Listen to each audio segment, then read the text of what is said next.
Hi, my name is Jeff and welcome back to my workshop. Today we're going to be repainting an Athearn blue box bay window caboose. We're also going to be updating a couple of details on here. So I've already stripped the paint off the model. One of the things we're going to do is replace the molded on corner grabs on the sides, these curved ones, with metal wire grabs. The ends I'm not going to do. There's a lot of detail, rivets and other things, window around near those details that would have to be removed. And at the ends of the cars, they're not going to be as seen. So we're going to leave those alone and just paint them to make it look realistic. Speaking of painting, this is a sister card of the one we're doing, and that's the paint scheme we're going to use. So first step is to remove those molded on side grabs, the curved ones in the corners. And the tool I like to use for that is this cuticle cutter. I picked it up at, I think it was Walgreens or CVS. They both carry them. They're inexpensive, $1 or $2. But they do a great job of cutting through it. And they seem to stay sharp for a long time. I've had this for a couple of years and it still works beautifully. It kind of slices through that almost like a warm knife on butter on the plastic.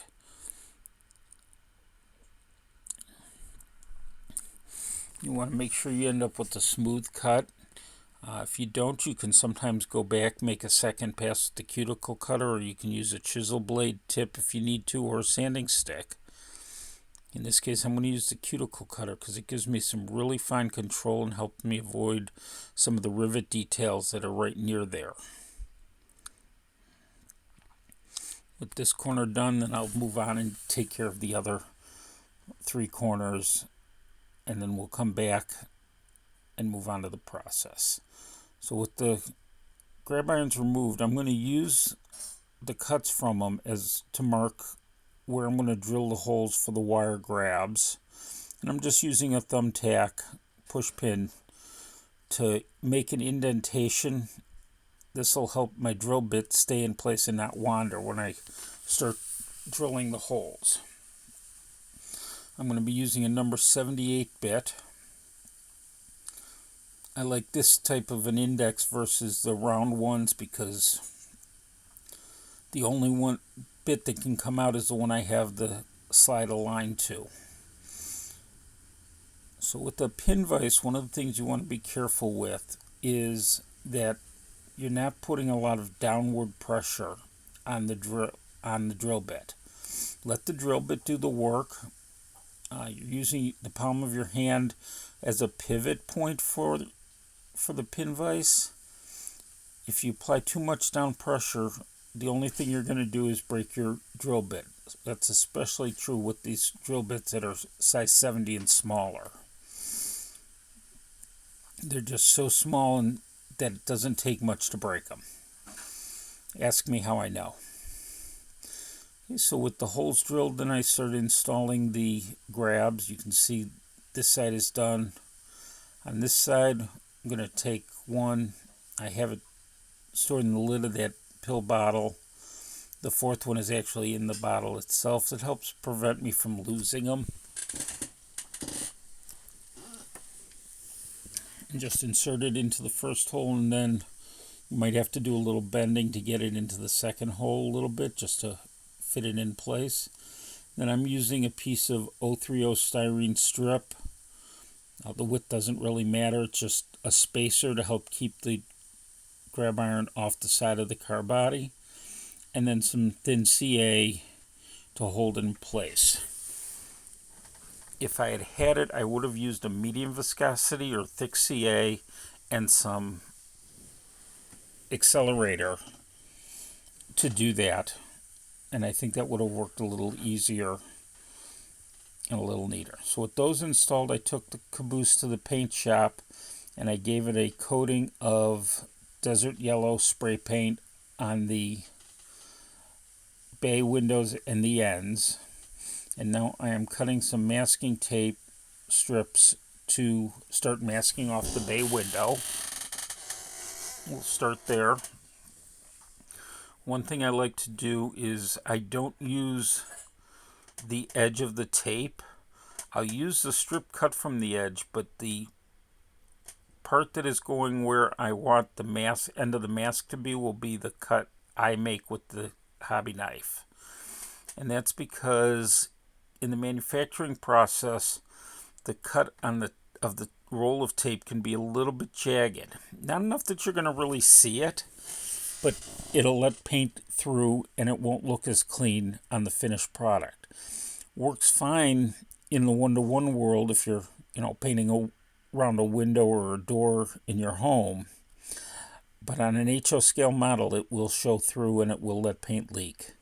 So want to be careful with that, especially with hobby paints, which have a finer particle to them, and sometimes are a little bit thinner out, especially if you're using an airbrush where you've thinned it down, or you're using a wash. So in my case, I'm using a rattle can, but I still want to make sure I have clean cuts. So I'm cutting some small pieces to put on.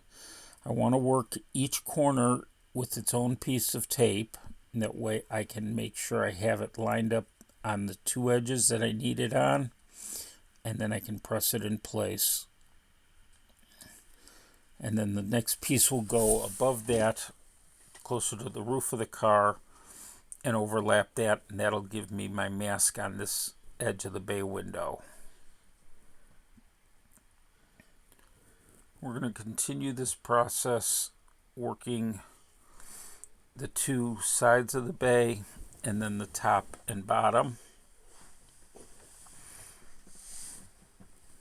And as for the center of that with the window, we're just going to use a slightly larger piece of tape now to cover. We don't have to be as precise with our cut because we've got the masking tape we've already applied to overlap it. Then we'll do the same thing for the other bay window and for the ends of the car. And unfortunately, I don't have a shot of all the masking in place. I thought I had one, but it turned out I didn't have my camera rolling. So get this in place, and then if I need to cut it to length, I can.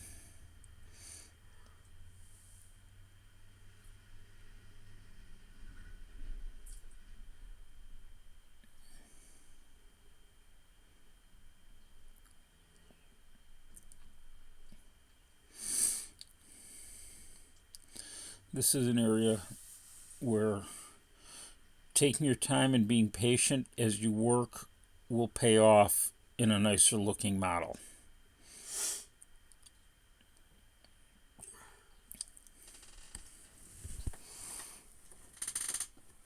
Okay.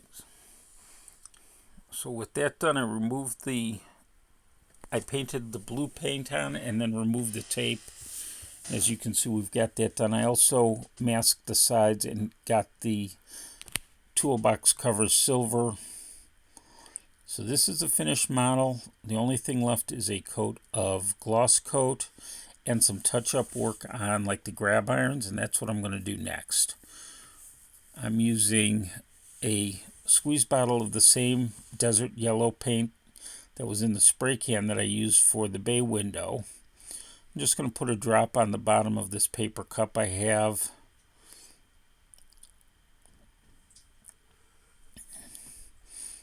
And then I can, with a very light touch and a gentle hand, use my brush to just touch along the edge of that metal grab iron, just to give it the color I need. And try very hard not to get it on the side of the car.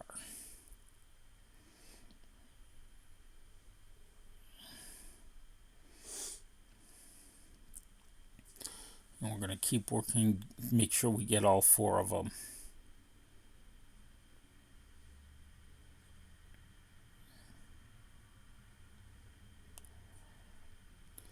If you do get some on the side like that, you can try and wipe it off with the paper towel, but we can also touch it up with a little blue before we're done.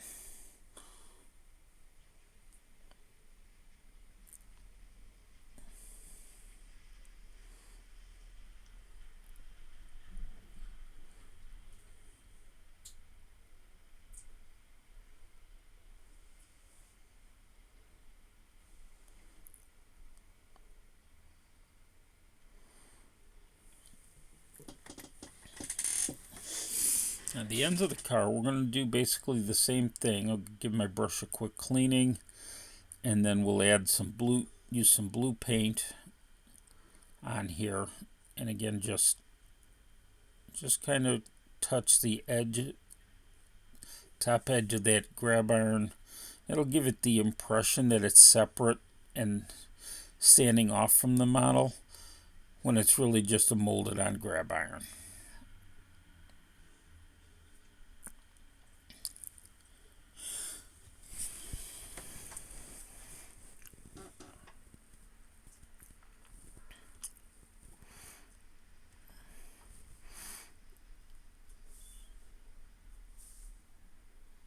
It's important to make sure you're working at a comfortable angle and take your time, work slowly and patiently, and you'll get this to come out exact so that it has a great look to it.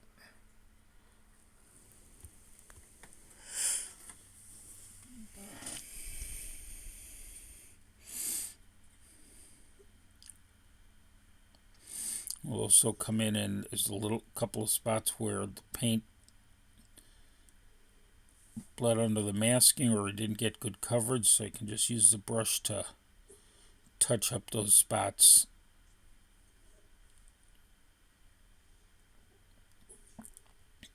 As well as spots around the grab irons where my tan paint got on the side of the card wall.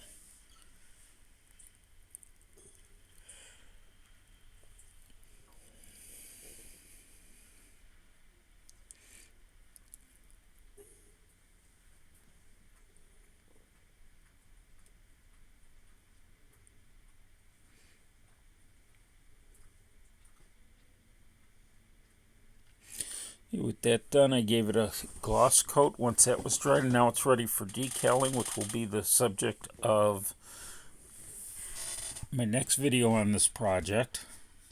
I hope you've enjoyed this. If you find the video useful, please make sure you give it a thumbs up, and don't forget to subscribe and turn on notifications so you don't miss any updates. I'd love to hear what you think in the comments. Thank you for watching, and have a great day.